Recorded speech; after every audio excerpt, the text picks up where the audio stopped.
হিমন্তই দিছিল বান সাহায্যৰ ভুৱা প্ৰতিশ্ৰুতি ঘোষণাৰ 3 মাহ পিছতো সাহায্যৰ পৰা বঞ্চিত বানাক্ৰান্ত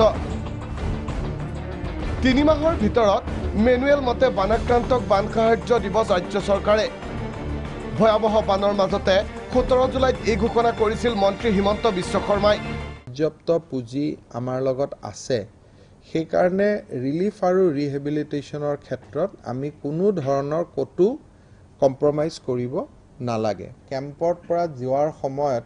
ৰিলিফ মেনুৱেল মতে যি 3800 টকা তেওঁলোকে পায় সেইটো যাতে দিয়াৰ ব্যৱস্থা কৰে কাৰোবাৰ ঘৰ ফুল্লি ডেমেজ হৈছে তেওঁলোকে 95000 টকা চৰকাৰৰ পৰা পাব লাগে গৰু ছাগলী মৰিলে কি পায় পকা ঘৰ ডেমেজ হলে কি পায় কেঁচা ঘৰ ডেমেজ হলে কি পায় এই গোটেই ব্যৱস্থাখিনি মেনুৱেলত আছে কিন্তু ডিসি সকলে হেতু কাৰ্যত দিব যাওঁতে বহুত পলম কৰে এবাৰ আমি কৈছো যে প্ৰথম 3 মাহৰ ভিতৰতে যাতে সেইখিনি গোটাই দিয়ে কিন্তু নাপালে 3 মাহৰ পৰা 4 মাহ হল চৰকাৰে ঘোষণা কৰা বান সাহায্য নাপালে বানাক্ৰান্তই চৰকাৰৰ প্ৰতাৰণাৰ বিৰুদ্ধে গৰজি উঠিল বিৰোধী শিবিৰ তেওঁলোকৰ কোনো এটা কথাই কাৰ্যত পৰিণত হোৱা নাই কাৰণ তেওঁলোকৰ ৰাজকোষ উদং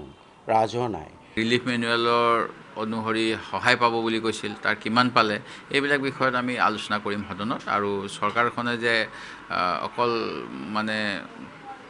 কথাৰ চৰকাৰ কামৰ চৰকাৰ নহয় এই কথাটো জনসাধাৰণৰ আগত দাঙি ধৰিবলৈ চেষ্টা কৰিম প্ৰত্যাশিতভাৱে চৰকাৰৰ বিফলতাত হলঠেকত পৰিছে বিজেপি শিবিৰ প্ৰতিশ্ৰুতি দি কিয় পূৰণ কৰাত ব্যৰ্থ সোণোৱাল চৰকাৰ আমি সম্পূৰ্ণ ক্ষতিগ্ৰস্ত লোকক প্ৰকৃত ক্ষয়ক্ষতিৰ নিৰ্ধাৰণ কৰাৰ পিছত ৰাইজক দিবলৈ কাৰণে যেটো প্ৰচেছ সেই প্ৰচেছটো কৰাৰ কাৰণে সময় লাগিছে অকমান ডেফিনেটলি ৰাইজে এটো বুজি পাব যেটো নিয়ম হেতু নিয়ম মতে আমি চলিব লাগিব হয় মানুহ আমি যেতিয়া ৰাইজক ক'ব লাগে তেতিয়া এটা টাইম যেতিয়া মানুহে বিচাৰে 3 মাহ 4 মাহ পাতে পোৱা যায় কিন্তু প্ৰচেছটো লগাৰ কাৰণে অকমান হয়তো ইফাল ইফাল হ'ব পাৰে কিন্তু প্ৰশ্ন হয় বিষয়া কৰ্মচাৰীৰ গাফিলতি নে চৰকাৰৰ ৰাজকোষ উদং পাবনে হিমন্ত বিশ্ব শৰ্মাই ঘোষণা কৰা অনুসৰি বান সাহায্য তাৰ আশাত আজিও বন্দী 45 লাখ বানাক্ৰান্ত ভিডিঅ' জাৰ্নেলিষ্ট শ্ৰীজু দাসৰ সহযোগত ৰমেন কলিতা প্ৰাগ নিউজ